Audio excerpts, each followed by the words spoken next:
ভাইয়া আমি আমি এত শপিং করি না, আমার এগুলো নিয়ে মাথা ব্যথাও নেই। আমার হাজব্যান্ড আমাকে যা কিনে দিবে আমি তাই পরবো, এই। জি, অ্যাওয়ার্ড পেয়েছি, অনুভূতি খুবই ভালো। অ্যাওয়ার্ড পেলে তো অনুভূতি স্বাভাবিকভাবেই ভালো হয়, সো খুব ভালো লাগছে এবং আপনাদের সঙ্গেও দেখা হচ্ছে, ভালো লাগছে। ঈদ নিয়ে পরিকল্পনা ইউজুয়াল, আপনারা যেভাবে ঈদ কাটাবেন আমিও সেভাবে ঈদ কাটাবো, পরিবার পরিজনের সাথে, বন্ধু বান্ধবের সাথে, এই তো। দুঃখের বিষয় হচ্ছে আমার কাছে মনে হয় সালামি দেয়া নেওয়ার ট্রেডিশনটাকে আমি জানি না, আমার আশপাশে আমি খেয়াল করেছি কমে গেছে। আপনারাও কি ফিল করেন যে ব্যাপারটা কমে গেছে এখন? আমার কাছে মনে হয় যে আমাদের এগুলো তো আমাদের সংস্কৃতির একটা অংশ ছিল। সামহাও আমি খেয়াল করেছি যে সালাম করার বিষয়টা, সালামি নেয়ার বিষয়টা, আগে আমরা ছোটোবেলায় যেভাবে কম্পিটিশন করতাম কে কার আগে বড়দের সালাম করবে এবং কে কতটা সালামি পেল, ওটার যে একটা মজা ছিল, কোথাও না কোথাও আমার মনে হচ্ছে এগুলো হারাতে বসেছে।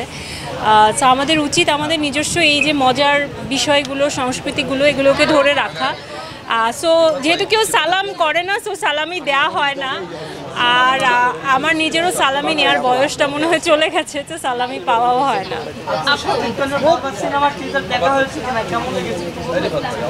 বরবাদ সিনেমার টিজার জি দেখেছি, ভালো হয়েছে, ভালো লেগেছে।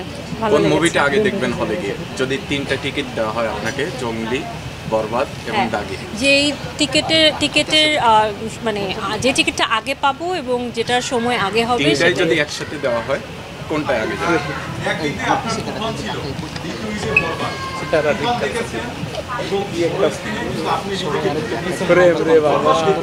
অবশ্যই দেখবো, কেন দেখবো না? সবগুলো সিনেমাই এবারে গিয়ে দেখবো, অনেকগুলো সিনেমা রিলিজ পাচ্ছে, সবগুলোই দেখবো গিয়ে, এবং বরবাদ তো অবশ্যই দেখবো। আপু, লাস্ট আপনি তুফানে ছিলেন বড় পর্দায়, সামনে আমরা আপনাকে আবার কবে দেখতে পাবো বড় পর্দায়? আশা করি খুব তাড়াতাড়ি। কোনো প্ল্যানিং আছে? কথাবার্তা চলছে, হয়ে যাবে ইনশাল্লাহ, আশা করছি। সবই দেখবো, জঙ্গলিও দেখবো, দাগিও দেখবো, সবই দেখবো।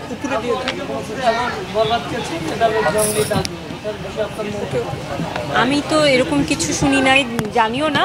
আর যতক্ষণ কিছু রিলিজ না পাচ্ছে, কে কোনটাকে ছাড়িয়ে যাচ্ছে, এটা তো বলা মুশকিল। আর আমি আসলে সিনেমাকে ওভাবে দেখি না যে কোন সিনেমা কাকে ছাড়িয়ে যাচ্ছে। সিনেমা আসলে এন্টারটেইনমেন্টের বিষয়, আমরা হলে যাব, এন্টারটেইন হব। ঈদ একটা উৎসব মুখর পরিবেশে হই হই রই রই একটা আমেজে থাকবো। এই নিশ্চয়ই খেয়েছি, আমার ওভাবে মনে পড়ছে না, ভুলে নিশ্চয়ই খেয়ে ফেলেছিলাম, হয়তো সকালে ঘুম থেকে উঠেছি, মনে নাই যে রোজা রেখেছি, সেটা নিশ্চয়ই হয়েছে। তবে ছোটোবেলার রোজার মজার বিষয়ের চেয়ে আমার কাছে খুব মিস হয় ইদানিং আগের সময়টা, কারণ আগের সময় আমরা ছোট ছিলাম, একটা ইনোসেন্স কাজ করতো। বাড়ি বাড়ি গিয়ে আমরা ঠিক ইফতারের আগ মুহূর্তে মা ইফতারের থালা সাজিয়ে দিত এবং আমরা বাসায় বাসায় গিয়ে কলিং বেল টিপে টিপে প্রত্যেকের বাসায় ইফতার দিয়ে আসতাম যখন ছোট ছিলাম, এটাই আমাদের কাজ ছিল। সো এই ব্যাপারটা খুব এনজয় করতাম। ইদানিং খুব মিস করি ওই বিষয়টা। অপেক্ষা করছে আমার মেয়ে কবে বড় হবে এবং আমি তাকে সেই দায়িত্বটা দিব, যে তার হাতে করে আমি বলবো যে যাও সামনের বাসায় বেল দিয়ে তাদেরকে ইফতার দিয়ে আসো। সো এই তো। ভাইয়া আমি এত শপিং করি না, আমার এগুলো নিয়ে মাথা ব্যথাও নেই। আমার হাজব্যান্ড আমাকে যা কিনে দিবে আমি তাই পরবো, এই। পার্থক্য হচ্ছে ছোটোবেলায় আমি চাঁদ রাত মানে মেহেদি দিতাম, আর এখন চাঁদ রাত মানে আমি রান্না করি, এই।